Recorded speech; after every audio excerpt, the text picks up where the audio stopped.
बोलो गुरुदेव भगवान की जय। प्यारे कृष्ण कन्हैया लाल की जय। पद्म पुराण उत्तरखंड। भगवान विष्णु की महिमा, उनकी भक्ति के भेद तथा अष्टाक्षर मंत्र के स्वरूप एवं अर्थ का निरूपण। राजा दिलीप ने कहा, भगवान हरि भक्तिमयी सुधा से पूर्ण आपके वचनों को सुनने से मुझे तृप्ति नहीं होती, अधिकाधिक सुनने की इच्छा बढ़ती जाती है। अतः इस विषय में जितनी बातें हों सब बताइए। मुनिश्रेष्ठ,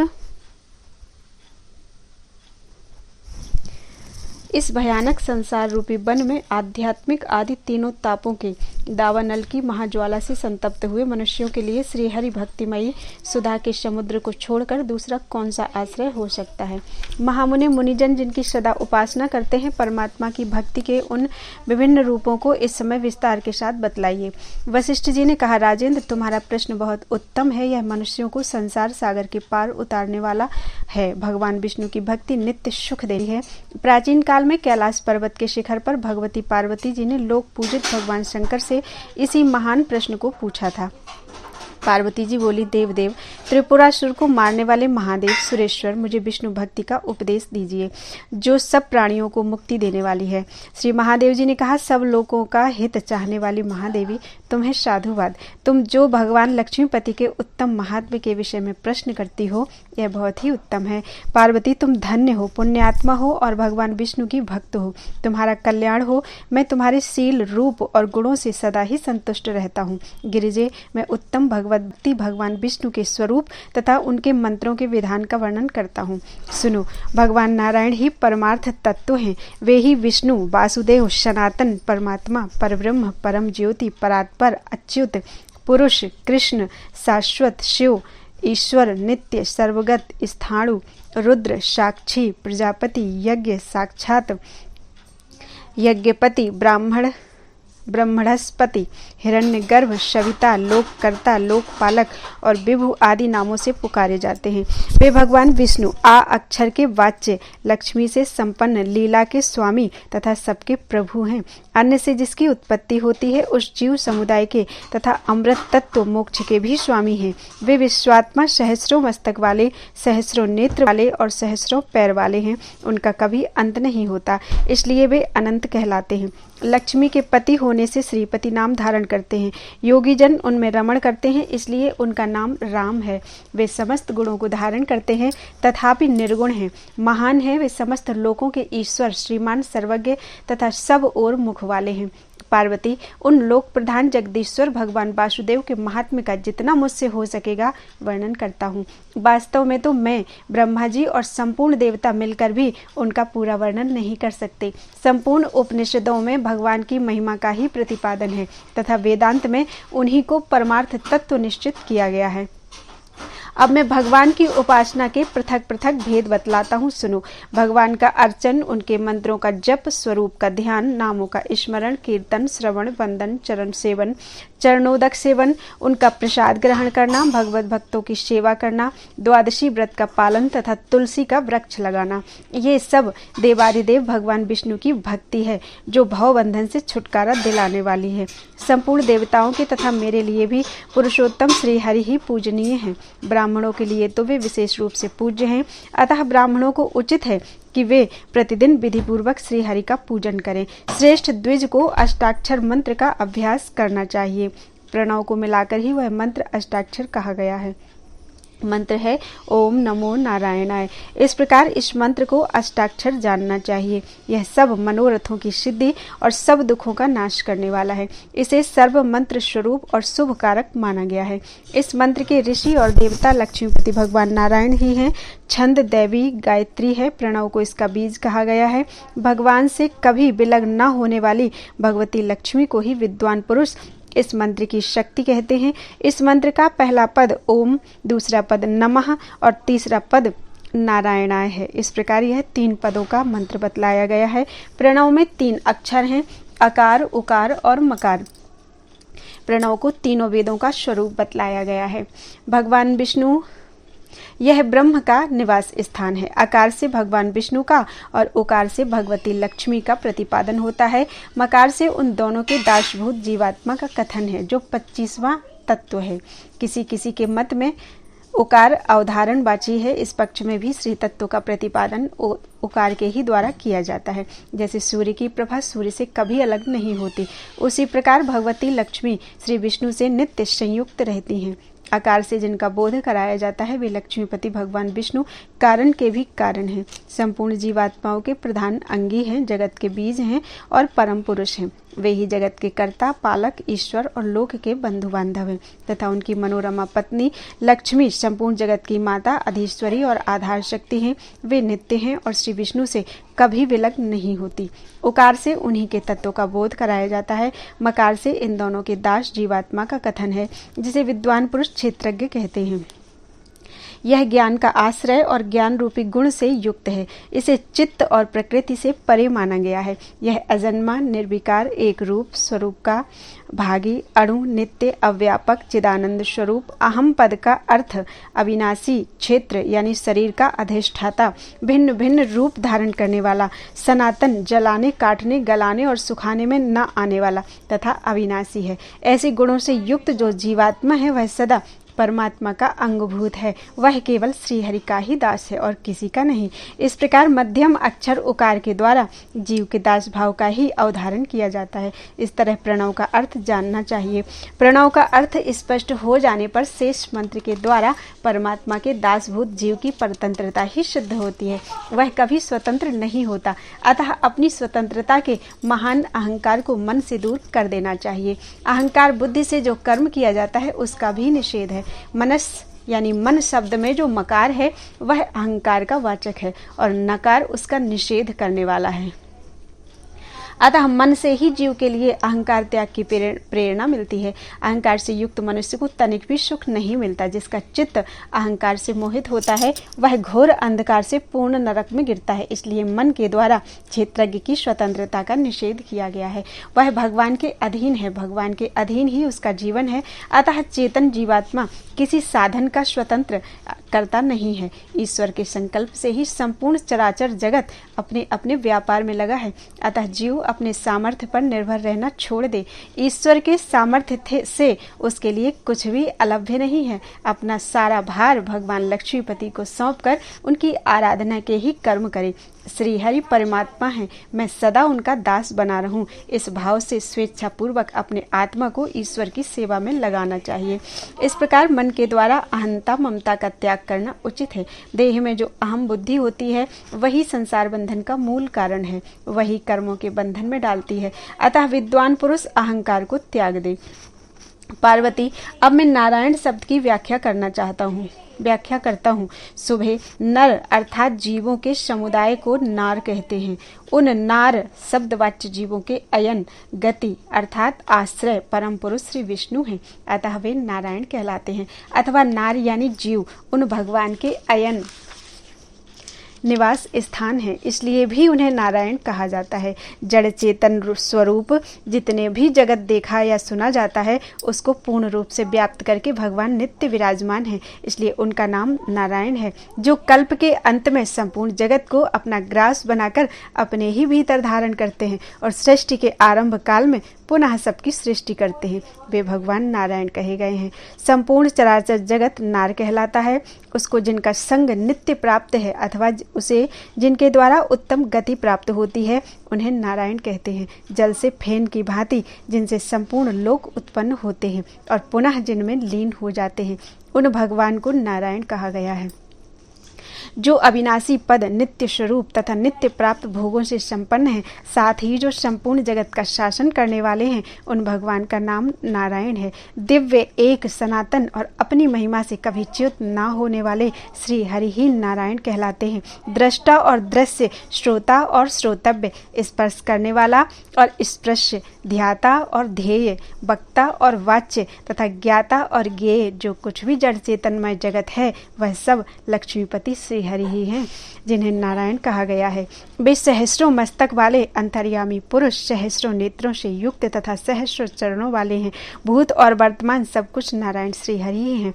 अन्न से जिसकी उत्पत्ति होती है उस प्राणी समुदाय तथा अमृत तत्व मोक्ष के भी स्वामी वे ही हैं। वे ही विराट पुरुष हैं, वे ही अंतर्यामी पुरुष ही श्री विष्णु हैं। वासुदेव, अच्युत, हरि, हिरण्यमय, भगवान, अमृत, शाश्वत तथा शिव आदि नामों से पुकारे जाते हैं।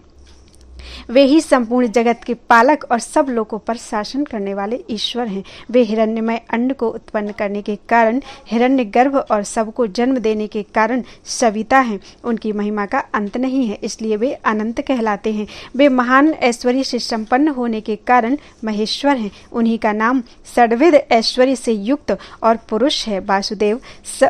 वासुदेव शब्द बिना किसी उपाधि के सर्वात्मा का बोधक है। उन्हीं को ईश्वर भगवान विष्णु परमात्मा संसार के सुहृद चराचर प्राणियों के एकमात्र शासक और यतियों के परम गति कहते हैं। यतियों की परम गति कहते हैं, जिन्हें वेद के आदि में स्वर कहा गया है, जो वेदांत में भी प्रसिद्ध हैं, प्रतिष्ठित हैं तथा जो प्रकृति लीन पुरुष से भी परे हैं, वे ही महेश्वर कहलाते हैं।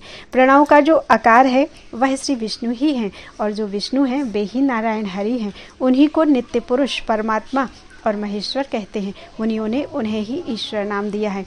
इसलिए भगवान वासुदेव में उपाधि शून्य ईश्वर शब्द की प्रतिष्ठा है। सनातन वेदवादियों ने उन्हें आत्मेश्वर कहा है, इसलिए वासुदेव में महेश्वरत्व की भी प्रतिष्ठा है। वे त्रिपाद, विभूति तथा लीला के भी अधीश्वर हैं, जो श्री भू तथा लीला देवी के स्वामी हैं। उन्हीं को अच्युत कहा गया है, इसलिए वासुदेव में सर्वेश्वर शब्द की भी प्रतिष्ठा है। जो यज्ञ के ईश्वर, यज्ञ स्वरूप, यज्ञ के भोक्ता, यज्ञ करने वाले, विभु, यज्ञ रक्षक और यज्ञ पुरुष हैं, वे भगवान ही परमेश्वर कहलाते हैं। वे ही यज्ञ के अधीश्वर होकर समस्त हव्य कव्यों का भोग लगाते हैं। वे ही इस श्लोक में अविनाशी श्रीहरि एवं ईश्वर कहलाते हैं। उनके निकट आने से समस्त राक्षस, असुर और भूत तत्काल भाग जाते हैं। जो विराट रूप धारण करके अपनी विभूति से तीनों लोकों को तृप्त करते हैं, वे पाप को हरने वाले श्री जनार्दन ही परमेश्वर हैं। जब पुरुष रूपी हवि के द्वारा देवताओं ने यज्ञ किया, तब उस यज्ञ से नीचे ऊपर दोनों ओर दांत रखने वाले जीव उत्पन्न हुए। सबको होने वाले उस यज्ञ से ही ऋग्वेद और सामवेद की उत्पत्ति हुई। उसी से घोड़े, गौ और पुरुष आदि उत्पन्न हुए। उस सर्व यज्ञ में पुरुष श्री हरि के शरीर से स्थावर जंगम रूप समस्त जगत की उत्पत्ति हुई। उनके मुख, बाहु, उरु और चरणों से क्रमशः ब्राह्मण आदि वर्ण उत्पन्न हुए। भगवान के पैरों से पृथ्वी और मस्तक से आकाश का प्रादुर्भाव हुआ। उनके मन से चंद्रमा, नेत्रों से सूर्य, मुख से अग्नि, सिर से द्युलोक, प्राण से सदा चलने वाली वायु, नाभि से आकाश तथा संपूर्ण चराचर जगत की उत्पत्ति हुई। सब कुछ श्री विष्णु से ही प्रकट हुआ है, इसलिए वे सर्वव्यापी नारायण सर्वमय कहलाते हैं। इस प्रकार संपूर्ण जगत की सृष्टि करके श्रीहरि पुनः उनका संहार कर देते हैं।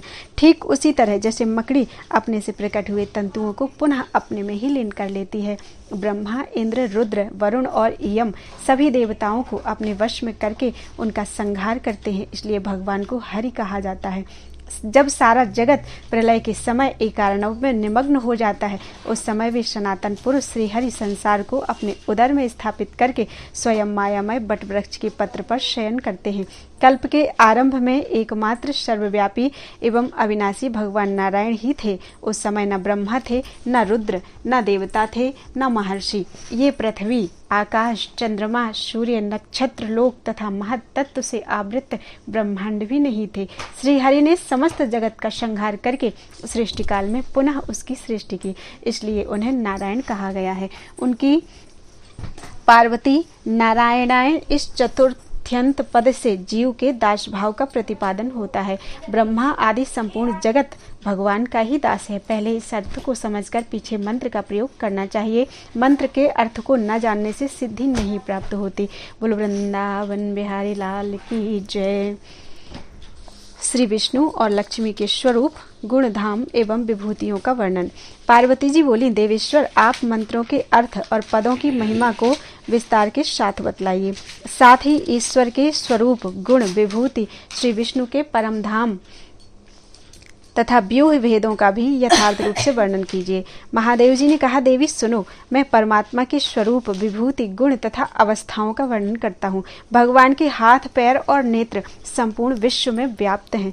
समस्त भुवन और श्रेष्ठ धाम भगवान में ही स्थित हैं। वे महर्षियों का मन अपने में स्थिर करके विराजमान हैं। उनका स्वरूप विशाल एवं व्यापक है। वे लक्ष्मी के पति और पुरुषोत्तम हैं। उनका लावण्य करोड़ों कामदेवों के समान है। वे नित्य तरुण किशोर विग्रह धारण करके जगदीश्वरी भगवती लक्ष्मी जी के साथ परम पद वैकुंठ धाम में विराजते हैं। वह परम धाम ही परम व्योम कहलाता है।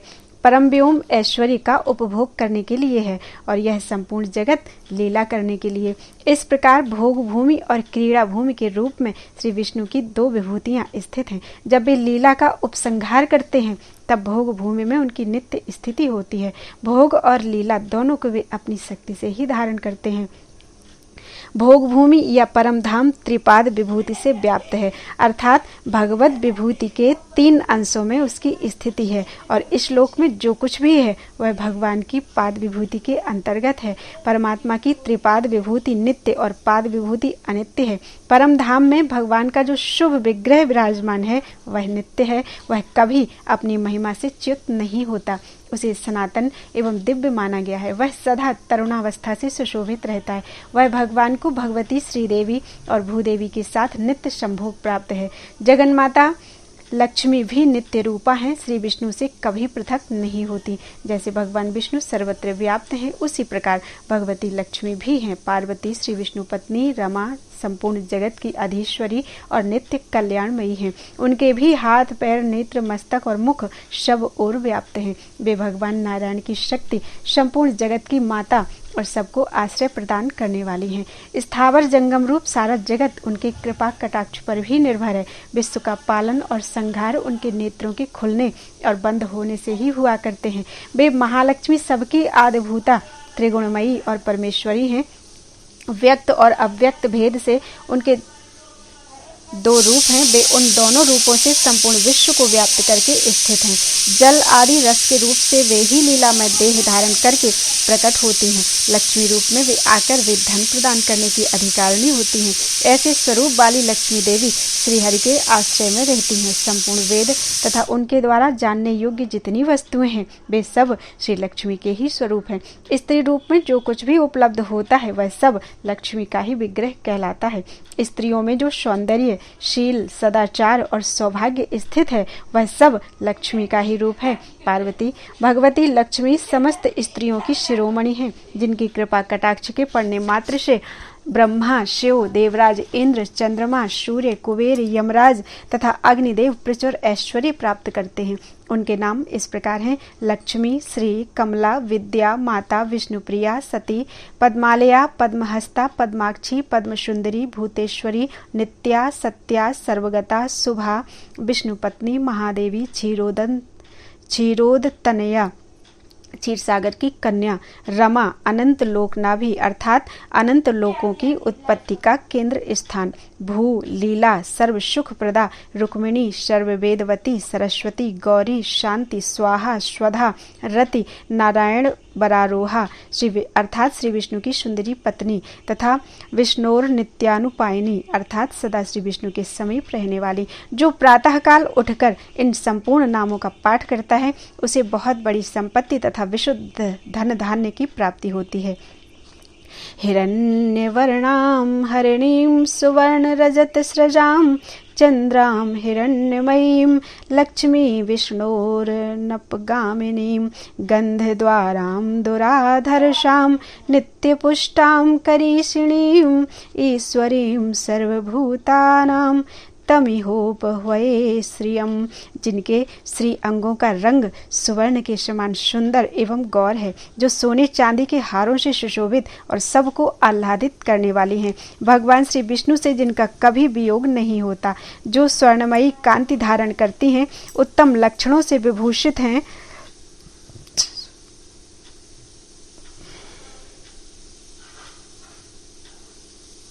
उत्तम लक्षणों से विभूषित होने के कारण जिनका नाम लक्ष्मी है, जो सब प्रकार की सुगंधों का द्वार हैं, जिनको परास्त करना कठिन है, जो सदा सब अंगों से पुष्ट रहती हैं, गाय के सूखे गोबर में जिनका निवास है, तथा जो समस्त प्राणियों की अधीश्वरी हैं, उन भगवती श्रीदेवी का मैं यहाँ आवाहन करता हूँ। ऋग्वेद में कहे हुए इस मंत्र के द्वारा स्तुति करने पर महेश्वरी लक्ष्मी ने शिव आदि सभी देवताओं को सब प्रकार का ऐश्वर्य और सुख प्रदान किया था।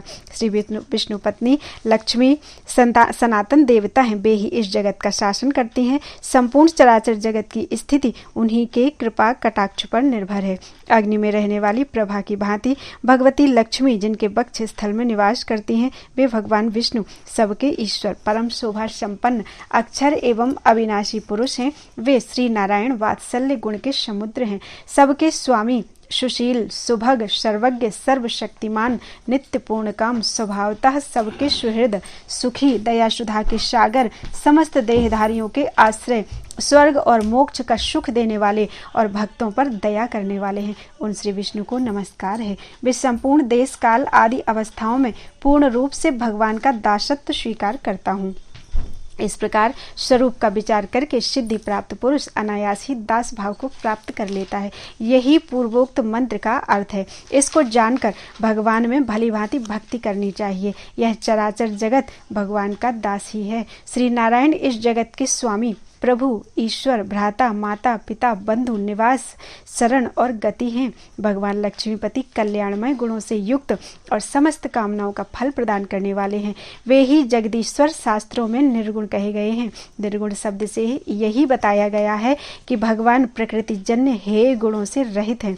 जहाँ वेदांत वाक्यों द्वारा प्रपंच का मिथ्यात्व बताया गया है और यह कहा गया है कि यह सारा दृश्यमान जगत अनित्य है, वहां भी ब्रह्मांड के प्राकृत रूप को ही नश्वर बताया गया है। प्रकृति से उत्पन्न होने वाले रूपों की ही अनित्यता का प्रतिपादन किया गया है। महादेवी, इस कथन का तात्पर्य यह है कि लीला बिहारी देवदेव श्री हरि की लीला के लिए ही प्रकृति की उत्पत्ति हुई है। 14 भुवन, 7 समुद्र, 7 द्वीप, 4 प्रकार के प्राणी तथा ऊंचे ऊंचे पर्वतों से भरा हुआ यह रमणीय ब्रह्मांड प्रकृति से उत्पन्न हुआ है। यह उत्तरोत्तर महान 10 आवरणों से घिरा हुआ है। कला, काष्ठा आदि भेद से जो कालचक्र चल रहा है, उसी के द्वारा संसार की सृष्टि, पालन और संहार आदि कार्य होते हैं। 1 सहस्र चतुर्युग व्यतीत होने पर अव्यक्त जन्म ब्रह्मा जी का एक दिन पूरा होता है। इतने ही बड़े दिन से 100 वर्षों की उनकी आयु मानी गई है। ब्रह्मा जी की आयु समाप्त होने पर सबका संहार हो जाता है। ब्रह्मांड के समस्त लोक कालाग्नि से दग्ध हो जाते हैं। सर्वात्मा श्री विष्णु की प्रकृति में उनका लय हो जाता है। ब्रह्मांड और आवरण के समस्त भूत प्रकृति में लीन हो जाते हैं। संपूर्ण जगत का आधार प्रकृति है और प्रकृति के आधार श्रीहरि। प्रकृति के द्वारा ही भगवान सदा जगत की सृष्टि और संहार करते हैं। देवादिदेव श्री विष्णु ने लीला के लिए जगन्मयी माया की सृष्टि की है। वही अविद्या, प्रकृति, माया और महाविद्या कहलाती है। सृष्टि, पालन और संहार का कारण भी वही है। वह सदा रहने वाली है। योग निद्रा और महामाया भी उसी के नाम है। प्रकृति सत्व, रज और तम इन 3 गुणों से युक्त है। उसे अव्यक्त और प्रधान भी कहते हैं। वह लीला बिहारी श्री कृष्ण की क्रीड़ा स्थली है। संसार की उत्पत्ति और प्रलय सदा उसी से होते हैं। प्रकृति के स्थान असंख्य हैं जो घोर अंधकार से पूर्ण हैं। प्रकृति से ऊपर की सीमा में विरजा नाम की नदी है, किंतु नीचे की ओर उस सनातनी प्रकृति की कोई सीमा नहीं है। उसने स्थूल, सूक्ष्म आदि अवस्थाओं के द्वारा संपूर्ण जगत को व्याप्त कर रखा है। प्रकृति के विकास से सृष्टि और संकोच अवस्था से प्रलय होते हैं। इस प्रकार संपूर्ण प्राणी प्रकृति के ही अंतर्गत हैं। यह जो महान शून्य अर्थात आकाश है, वह सब भी प्रकृति के भीतर ही है। इस तरह प्राकृत रूप ब्रह्मांड अथवा पाद विभूति के स्वरूप का अच्छी तरह वर्णन किया गया। गिरिराज कुमारी, अब त्रिपाद विभूति के स्वरूप का वर्णन सुनो। प्रकृति एवं परम व्योम के बीच में विरजा नाम की नदी है। वह कल्याणमयी सरिता वेदांगों के श्वेत जनित जल से प्रवाहित होती है। उसके दूसरे पार में परम व्योम है, जिसमें त्रिपाद विभूतिमय सनातन अमृत शाश्वत नित्य एवं अनंत परम धाम है। वह शुद्ध सत्वमय दिव्य अक्षर एवं परब्रह्म का धाम है। उसका तेज अनेक कोटि सूर्यों तथा अग्नियों के समान है। वह धाम अविनाशी, सर्ववेदमय, शुद्ध, सब प्रकार के प्रलय से रहित, परिणाम शून्य, कभी जीर्ण न होने वाला, नित्य, जागृत, स्वप्न आदि अवस्थाओं से रहित, हिरण्यमय, मोक्ष पद, ब्रह्मानंदमय, सुख से परिपूर्ण, न्यूनता, अधिकता तथा आदि अंत से शून्य, शुभ, तेजस्वी होने के कारण अत्यंत अद्भुत, रमणीय, नित्य तथा आनंद का सागर है। श्री विष्णु का वह परम पद ऐसे ही गुणों से युक्त है। उसे सूर्य, चंद्रमा तथा अग्निदेव नहीं प्रकाशित करते। वह अपने ही प्रकाश से प्रकाशित है, जहाँ जाकर जीव फिर कभी नहीं लौटते। वह श्रीहरि का परम धाम है। श्री विष्णु का वह परम धाम नित्य, शाश्वत एवं अच्युत है। 100 करोड़ कल्पों में भी उसका वर्णन नहीं किया जा सकता। मैं ब्रह्मा तथा श्रेष्ठ मुनि श्रीहरि के उस पद का वर्णन नहीं कर सकते, जहाँ अपनी महिमा से कभी च्युत न होने वाले साक्षात परमेश्वर श्री विष्णु विराजमान है। उनकी महिमा को वे स्वयं ही नहीं जानते। जो अविनाशी पद है, जिसकी महिमा का वेदों में गूढ़ रूप से वर्णन है तथा जिसमें संपूर्ण देवता और लोक स्थित है, उसे जो नहीं जानता वह केवल ऋचाओं का पाठ करके क्या करेगा। जो उसे जानते हैं वे ही ज्ञानी पुरुष समभाव से स्थित होते हैं। श्री विष्णु के उस परम पद को ज्ञानी पुरुष सदा देखते हैं। वह अक्षर, शाश्वत, नित्य एवं सर्वत्र व्याप्त हैं। कल्याणकारी नाम से युक्त भगवान विष्णु के उस परम धाम अर्थात गोलोक में बड़े सींगों वाली गौएं रहती हैं तथा वहाँ की प्रजा बड़े सुख से रहा करती है। गौओं तथा पीने योग्य सुखदायक पदार्थों से उस परम धाम की बड़ी शोभा होती है। वह सूर्य के समान प्रकाशमान, अंधकार से परे, ज्योतिर्मय एवं अच्युत अविनाशी पद है। श्री विष्णु के उस परम धाम को ही मोक्ष कहते हैं। वहाँ जीव बंधन से मुक्त होकर अपने लिए सुखकर पद को प्राप्त होते हैं। वहाँ जाने पर जीव पुनः इस लोक में नहीं लौटते, इसलिए उसे मोक्ष कहा गया है। मोक्ष, परम पद, अमृत, विष्णु मंदिर, अक्षर, परम धाम, वैकुंठ, शाश्वत पद, नित्य धाम, परम व्योम, सर्वोत्कृष्ट पद तथा सनातन पद, ये अविनाशी परम धाम के पर्यायवाची शब्द हैं। अब उस त्रिपद विभूति के स्वरूप का वर्णन करूंगा। बोलो वृंदावन बिहारी लाल की जय। बैकुंठ धाम में भगवान की स्थिति का वर्णन, योग माया द्वारा भगवान की स्तुति तथा भगवान के द्वारा सृष्टि रचना।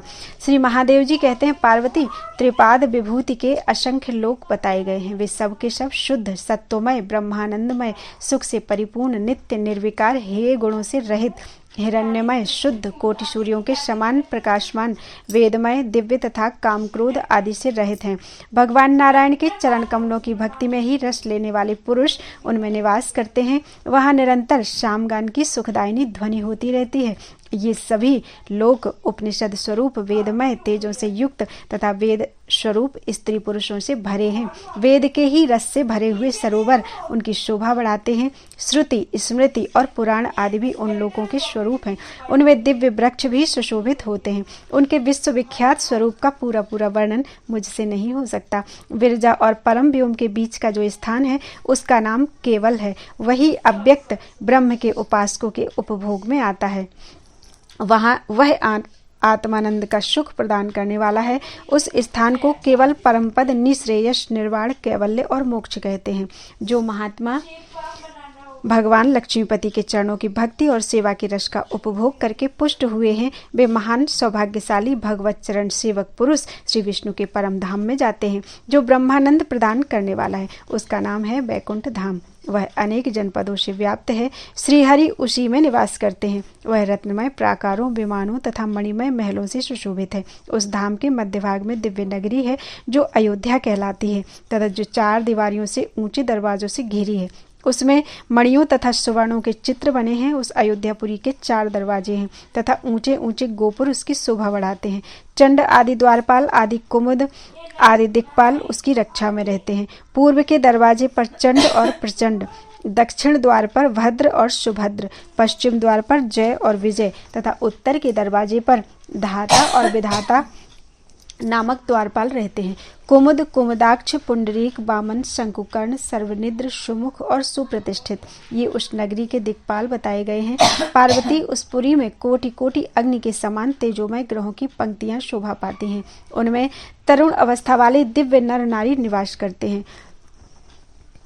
पुरी के मध्य भाग में भगवान का मनोहर अंतःपुर है, जो मणियों के प्राकार से युक्त और सुंदर गोपुर से सुशोभित है। उसमें भी अनेक अच्छे अच्छे ग्रह, विमान और प्रासाद हैं। दिव्य अप्सराएं और स्त्रियां सब ओर से उस अंतःपुर की शोभा बढ़ाती है। उसके बीच में एक दिव्य मंडप है जो राजा का खास स्थान है। उसमें बड़े बड़े उत्सव होते रहते हैं। वह मंडप रत्नों का बना है तथा उसमें माणिक के हजारों खंभे लगे हैं। वह दिव्य मोतियों से व्याप्त है तथा शामगान से सुशोभित रहता है। मंडप के मध्य भाग में एक रमणीय सिंहासन है जो सर्ववेद स्वरूप और शुभ है। वेदमय धर्मादि देवता उस सिंहासन को सदा घेरे रहते हैं। धर्म, ज्ञान, ऐश्वर्य और वैराग्य तथा ऋग्वेद, यजुर्वेद, सामवेद और अथर्ववेद भी मूर्तिमान होकर उस सिंहासन के चारों ओर खड़े रहते हैं। शक्ति, आधार शक्ति, चिच्छक्ति, सदाशिवा शक्ति तथा धर्मादि देवताओं की शक्तियां भी वहां उपस्थित रहती हैं। सिंहासन के मध्य भाग में अग्नि, सूर्य और चंद्रमा निवास करते हैं। कूर्म माने कच्छप, नागराज यानी अनंत या वासुकी, तीनों वेदों के स्वामी गरुण, छंद और संपूर्ण मंत्र ये उसमें पीठ रूप धारण करके रहते हैं। वह पीठ सब अक्षरों से युक्त है। उसे दिव्य योग पीठ कहते हैं। उसके मध्य भाग में अष्टदल कमल है जो उदयकालीन सूर्य के समान कांतिमान है। उसके बीच में सावित्री नाम की कर्णिका है जिसमें देवताओं के स्वामी परम पुरुष भगवान विष्णु भगवती लक्ष्मी जी के साथ विराजमान होते हैं। भगवान का श्री विग्रह नील कमल के समान श्याम तथा कोटि सूर्यों के समान प्रकाशमान है। वे तरुण कुमार से जान पड़ते हैं। सारा शरीर चिकना है और प्रत्येक अवयव कोमल, खिले हुए लाल कमल जैसे हाथ और पैर अत्यंत मृदुल प्रतीत होते हैं। नेत्र विकसित कमल के समान जान पड़ते हैं। ललाट का निम्न भाग 2 सुंदर भ्रूलताओं से अंकित है। सुंदर नासिका, मनोहर कपोल, शोभायुक्त मुख कमल, मोती के दाने जैसे दांत और मंद मुस्कान की छवि से युक्त मूंगे जैसे लाल लाल होठ मुखमंडल पूर्ण चंद्रमा की शोभा धारण करता है। कमल जैसे मुख पर मनोहर हास्य की छटा छाई रहती है। कानों में तरुण सूर्य की भांति चमकीले कुंडल उनकी शोभा बढ़ाते हैं। मस्तक चिकनी, काली और घुंघराली अलकों से सुशोभित है। भगवान के बाल गुथे हुए हैं जिनमें पारिजात और मंदार के पुष्प शोभा पाते हैं। गले में कौस्तुभ मणि शोभा दे रही है जो प्रातःकाल उगते हुए सूर्य की कांति धारण करती है। भांति भांति के हार और सुवर्ण की मालाओं से शंख जैसी ग्रीवा बड़ी सुंदर जान पड़ती है। सिंह के कंधों के समान ऊंचे और मोटे कंधे शोभा दे रहे हैं। मोटी और गोलाकार 4 भुजाओं से भगवान का श्रीअंग बड़ा सुंदर जान पड़ता है। सब में अंगूठी, कड़े और भुजबंद हैं जो शोभा वृद्धि के कारण हो रहे हैं। उनका विशाल वक्षस्थल करोड़ों बाल सूर्यों के समान तेजोमय, कौस्तुभ आदि सुंदर आभूषणों से देदीप्यमान है। वे वनमाला से विभूषित हैं। नाभि का वह कमल जो ब्रह्मा जी की जन्मभूमि है श्रीअंगों की शोभा बढ़ा रहा है। शरीर पर मुलायम पीतांबर सुशोभित है जो बाल रवि की प्रभा के समान जान पड़ता है। दोनों चरणों में सुंदर कड़े विराज रहे हैं जो नाना प्रकार के रत्नों से जड़े होने के कारण अत्यंत विचित्र प्रतीत होते हैं। नखों की श्रेणियां चांदनी युक्त चंद्रमा के समान उद्भासित हो रही हैं। भगवान का लावण्य कोटि कोटि कंदर्पों का दर्प दलन करने वाला है। वे सौंदर्य की निधि और अपनी महिमा से कभी च्युत न होने वाले हैं। उनके सर्वांग में दिव्य चंदन का अनुलेप किया गया है। वे दिव्य मालाओं से विभूषित हैं। उनके ऊपर की दोनों भुजाओं में शंख और चक्र हैं तथा नीचे की भुजाओं में वरद और अभय की मुद्राएं हैं। भगवान के वामांक में महेश्वरी भगवती महालक्ष्मी विराजमान है। उनका श्रीअंग सुवर्ण के समान कांतिमान तथा गौर है। सोने और चांदी के हार उनकी शोभा बढ़ाते हैं। वे समस्त शुभ लक्षणों से संपन्न हैं। उनकी अवस्था ऐसी है मानो शरीर में यौवन का आरंभ हो रहा हो। कानों में रत्नों के कुंडल और मस्तक पर काली काली घुंघराली अलकें शोभा पाती हैं। दिव्य चंदन से चर्चित अंगों का दिव्य पुष्पों से श्रृंगार हुआ है।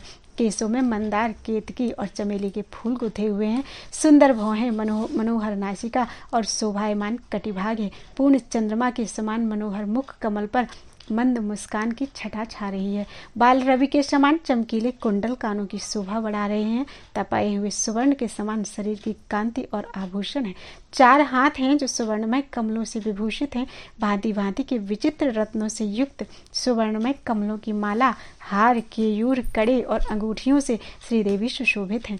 उनके 2 हाथों में 2 कमल और शेष 2 हाथों में मातुल्लुंग अर्थात विजौरा और जाम्बूनद यानी धतूरा शोभा पा रहे हैं। इस प्रकार कभी विलग न होने वाली महालक्ष्मी के साथ महेश्वर भगवान विष्णु सनातन परम व्योम में सानंद विराजमान रहते हैं। उनके दोनों पार्श्व में भूदेवी और लीला देवी बैठी रहती हैं।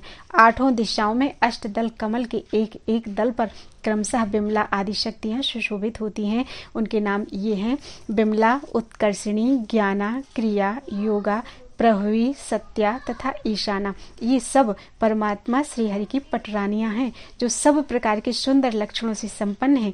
ये अपने हाथों में चंद्रमा के समान श्वेत वर्ण के दिव्य चंवर लेकर उनके द्वारा सेवा करती हुई अपने पति श्रीहरि को आनंदित करती हैं। इनके सिवा दिव्य अप्सराएं तथा 500 युवती स्त्रियां भगवान के अंतःपुर में निवास करती हैं, जो सब प्रकार के आभूषणों से विभूषित कोटि अग्नियों के समान तेजस्विनी, समस्त शुभ लक्षणों से युक्त तथा चंद्रमुखी हैं। उन सबके हाथों में कमल के पुष्प शोभा पाते हैं। उन सब से घिरे हुए महाराज परम पुरुष श्रीहरि की बड़ी शोभा होती है।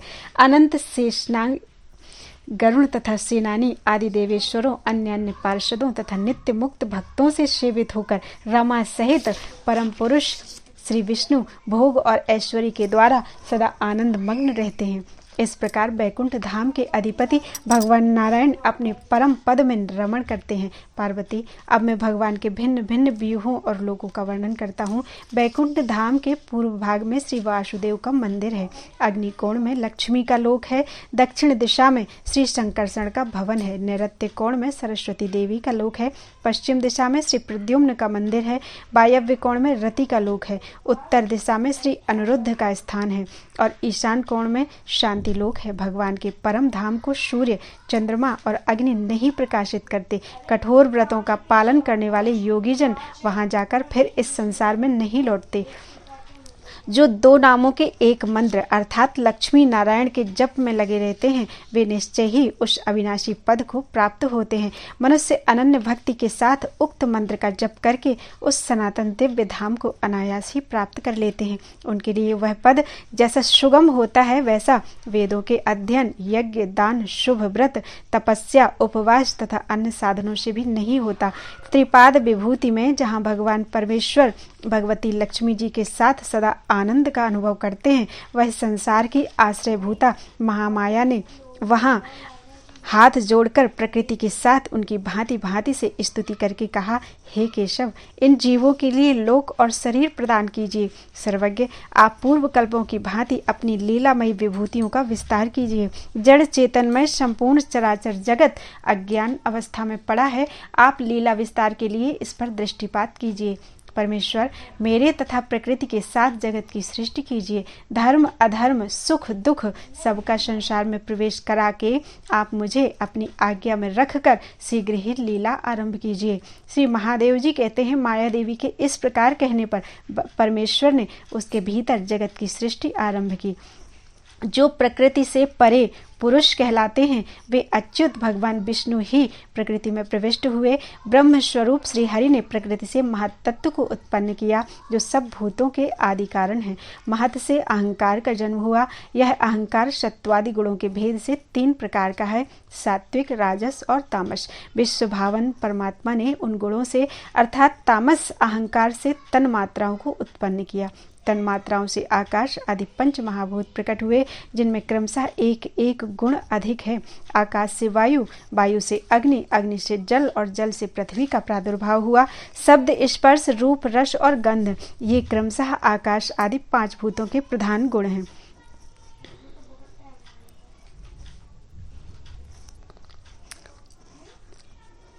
महाप्रभु श्रीहरि ने उत्तरोत्तर भूतों में अधिक गुण देख उन सब को लेकर एक में मिला दिया और सबके मेल से महान विश्व ब्रह्मांड की सृष्टि की। उसी में पुरुषोत्तम ने 14 भुवन तथा ब्रह्मादि देवताओं को उत्पन्न किया।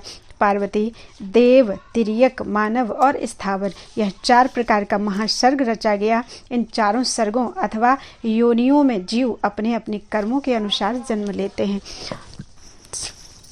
बोलो वृंदावन बिहारी लाल की जय।